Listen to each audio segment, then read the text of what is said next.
In today's video, I'm going to teach you Shopify Inventory Management Tutorial for Beginners, how to manage inventory on Shopify. Let's get you comfortable with Shopify's inventory tools so you can see what's in stock, make quick updates, and keep your store accurate. Start by signing in to your Shopify admin. From anywhere in the dashboard, use the search bar at the top. Begin typing Inventory to pull up the inventory page result, then select it to open the dedicated inventory view. On the inventory screen, you'll see columns like Available and On Hand. Available reflects what can be sold right now, while On Hand is everything physically in stock at the selected location, before accounting for holds or commitments. Click the Available column header to sort your items by what's currently ready to sell. Then click the On Hand column to sort by your physical counts. Sorting helps you find low stock or overstocked products fast. If you need to narrow things down, use the search box on the page to filter by a product name or SKU.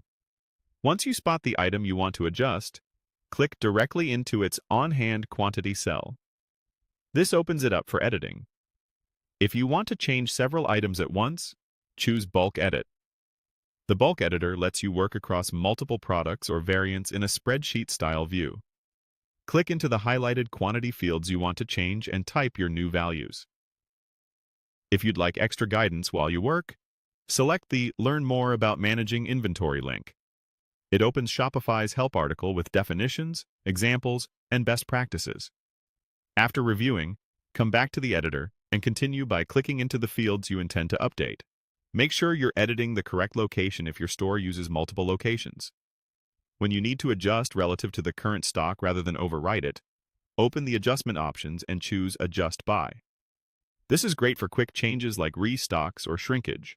Enter the amount you're adding or subtracting, for example, +5 for a supplier delivery or -2 for damaged items.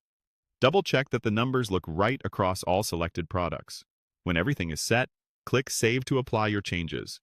Shopify will update your available and on-hand counts based on what you entered. A few tips as you wrap up. Add notes to adjustments when possible so you or your team know why a change was made. Verify the location you're editing, and give the page a quick refresh after saving to confirm the latest numbers. That's it. You've navigated, sorted, edited, adjusted, and